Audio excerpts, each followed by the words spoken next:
छद्म वेश में आनंद की अनुभूति होती है, अपने इष्ट को नए नए रूपों में देख के वो दर्शन का आनंद लेने जो आते हैं। तेरे द्वारे बटत हैं सहज लाडली लाल, पद में कह रहे हैं। यहां तो राधा वल्लभ लाल बट रहे हैं, लेकिन लेने वाले कितने आ रहे हैं? राधा वल्लभ लाल हैं ही ऐसे कि एक बार अगर नैन लड़ जाएं फिर कोई के मतलब को रह ही ना है वो। राधा वल्लभ मुख कमल निरख नैन हरिवंश। जब हरिवंश जी महाराज के नैन मिलेंगे या उनकी भावना से उनके बताए हुए रास्ते पर चल के अगर हम निहारेंगे तो साक्षात दर्शन देंगे। आजू नागरी किशोर भावती विचित्र जोर, कहाँ कहो अंग अंग परम माधुरी। राधे राधे, मैं हूँ सौरभ। हमारे साथ हैं राधा वल्लभ मंदिर के तिलकायत अधिकारी मोहित मराल गोस्वामी जी। आइए इससे बात करते हैं। गोसाई जी, इस वक्त ठंड पड़ रही है, ठाकुर जी की किस प्रकार से सेवा हो रही है? हमारे यहाँ ये ठंड का जो अपनी चरम की रहती है, पौष शुक्ला दूज से 1 महीने तक, तो इसमें राधा वल्लभ लाल को खिचड़ी को भोग लगायो जावे। सवेरे मंगला से पूर्व खिचड़ी को भोग लगे, उसके बाद में आरती होगी, मंगला आरती।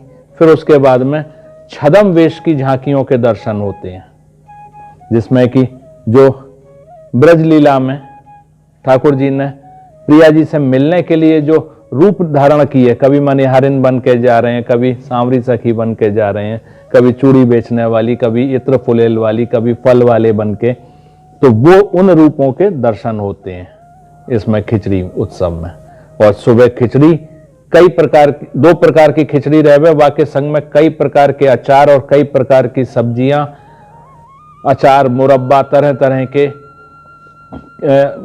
मलाई, रबड़ी, श्रीखंड, कम से कम 50-60 चीजें रहती हैं जो सुबह भोग लगे राधा वल्लभ लाल को। छद्म वेश की अगर बात करें तो ये परंपरा कब से शुरू हुई और क्या है इसकी परंपरा है? ये हरवंश जी के महाराज के समय से है लगभग, और इसमें छद्म वेश में एक आनंद की अनुभूति होती है, अपने इष्ट को नए नए रूपों में देख के। उस समय का सुबह का आप देखो कितनी भीड़ रहती है, ब्रजवासी और बाहर के भी सब रसिकजन वो दर्शन का आनंद लेने जो आते हैं। कई बार तो दर्शन करके जो श्रद्धालु आते हैं वो सुध-बुध खो बैठते हैं ठाकुर जी के अलग अलग। इसीलिए छद्म वेश का दर्शन है कि आदमी भूल जाते हैं कि क्या चीज है ये, अपने आप के अपने स्वरूप का अपना ज्ञान भूल जाते हैं और प्रियालाल की तरफ, राधा वल्लभ लाल की तरफ ही निहारते रहते हैं। खिचड़ी उत्सव की बात करी तो ये सर्दियों में होता है, और इसकी क्या परंपरा कब से चली आ रही है? खिचड़ी हरवंश महाप्रभु के समय से चली आ रही है, और इसमें खिचड़ी 2 प्रकार की बनती है, मीठी और नमकीन। जितनी भी गर्म चीजें हैं वो सब डलती हैं, और ये है इसका जो कायदा, जितने दाल चावल रहते हैं उतना ही घी और उतनी ही मेवा उसमें रहती हैं। जायफल, जावित्री, लौंग, काली मिर्च, इनका सबका उपयोग किया जाता है उसमें गर्म चीजों का सारी।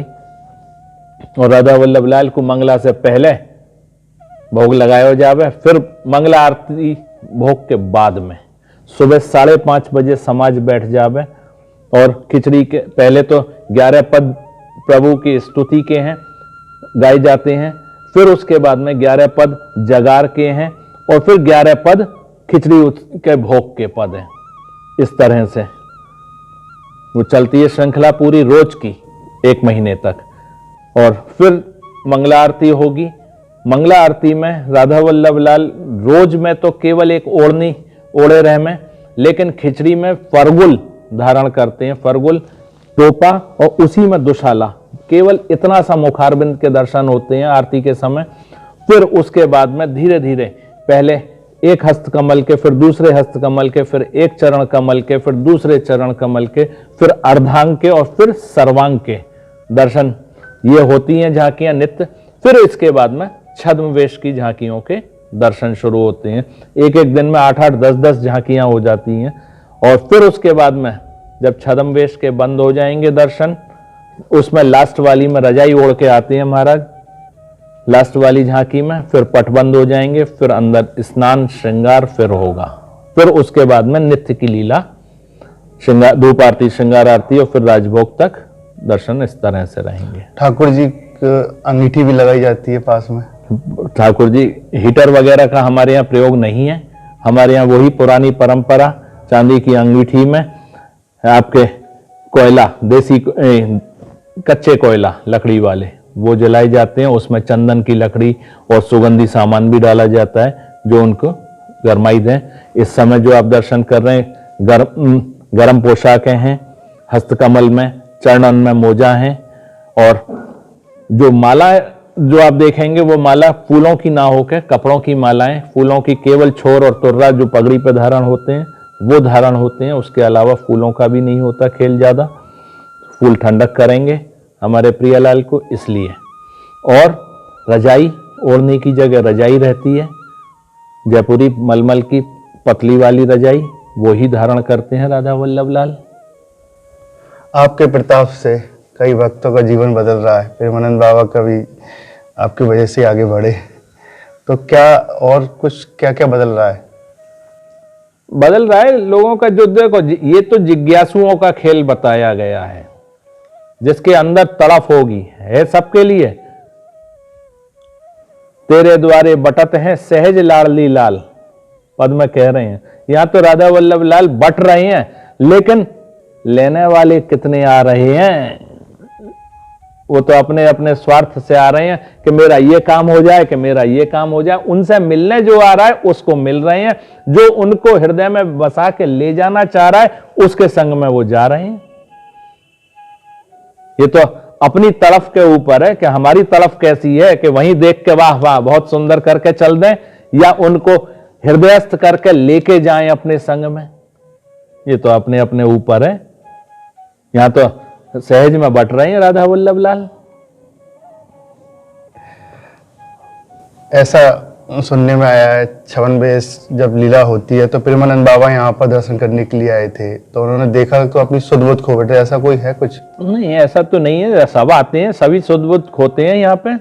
उनको तो देख के राधा वल्लभ लाल हैं ही ऐसे कि एक बार अगर नैन लड़ जाए फिर कोई के मतलब को रह ही ना है, वो जाके नैन लड़ जाए। तो कैसे नैन लड़ेंगे? वो तो राधा वल्लभ मुख कमल निरख नैन हरिवंश। जब हरिवंश जी महाराज के नैन मिलेंगे या उनकी भावना से उनके बताए हुए रास्ते पर चल के अगर हम निहारेंगे तो साक्षात दर्शन देंगे, और दे रहे हैं लोगों को, आनंद ले रहे हैं लोग। सिद्धांत पर रह के उनकी हरिवंश महाप्रभु की वाणी के अनुसार जो उन्होंने रास्ता बताई है वाणियों में, पदों में, जो उनको निहारने का तरीका, उनके स्वरूप का वर्णन जो उन्होंने वर्णित किया है, उस हिसाब से अगर हम देखेंगे तो हमें साक्षात दिखेंगे।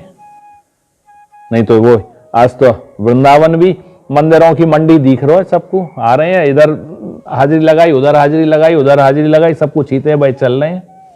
बादशाह का काम चल जाएगा। वृंदावन आ गए, जब तक पकड़ के ना रखेंगे एक को, काम ना चलेगा। गाय भी आज गौ माता सब कर रहे हैं। गाय भी कब तक पूजनी है? गाय भी कब तक पूजनी है? जब तक वो एक खूंटे से बंधी है। खूंटे से छूटने के बाद में अगर बाजार में आ जाए, आपके हाथ में माला आए या थैला आए, आपकी तरफ लप आए गाय खाने के लिए, तो आप भी दुत्कारेंगे उसको। जिसकी सुबह पूजा करिए उसी को दुत्कार रहे हैं। किसी किसान के खेत में घुस जाए तो वो तो डंडा से भी मारेगा। गाय भी जब तक पूजनी है जब तक वो एक खूंटे से बंधी है। इसी तरह से मनुष्य भी जब तक पूजनी है जब तक वो एक खूंटे से बंधा है। उसकी है तरफ, तब वो एक खूंटे से बंधा है, तो उसको सब मानेंगे।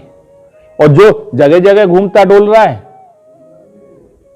जैसे कोई एक दुकान खोल के बैठा है, उसकी गारंटी है कि वो शुद्ध सामान देगा, क्योंकि कल को दोबारा आके टोक देगा आदमी कि भाई ये चीज गड़बड़ दी है, तो वो रखेगा नहीं गलत चीजें।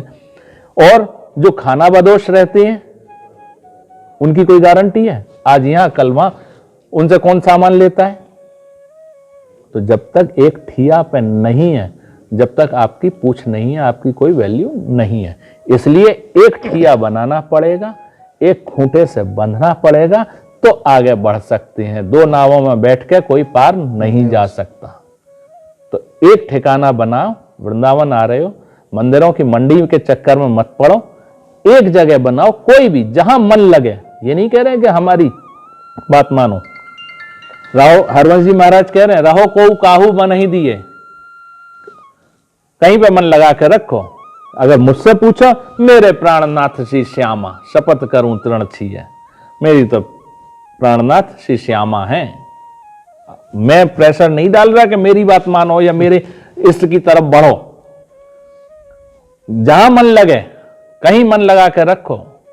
अगर मुझसे पूछ रहे तो मेरी तो एक ही, और वो ही चाहिए, दूसरा कोई ठिकाना नहीं है। ना दूसरे को जानते हैं, जब जानते नहीं है तो मानेंगे क्यों। आप ठाकुर जी की निज सेवा में रहते हैं हमेशा, तो कोई अनुभव आप साझा करना चाहते हैं जो आपको साक्षात अनुभव हुआ हो ऐसा सेवा करने के देखो, दौरान? ये तो गूंगे वाला खेल है, गूंगे को मिश्री दे दो, अंदर ही अंदर स्वाद लेना है, ये बताने की चीज नहीं है। अनुभव तो रोज है, हर समय हर क्षण उनके संग में अनुभव है उनका। वो तो, ये तो अतिशयोक्ति वाली बात हो गई कि हम प्रचार करें उस चीज का और लोग हमसे जुड़े उसको सुन के। हमें अपना प्रचार नहीं करना, हमें तो, हम उनके लिए जन्म भयो है, उनकी सेवा के लिए, तो वो निभ जाए, वो ही आनंद है बस। श्री हरिवंश। श्री हरिवंश।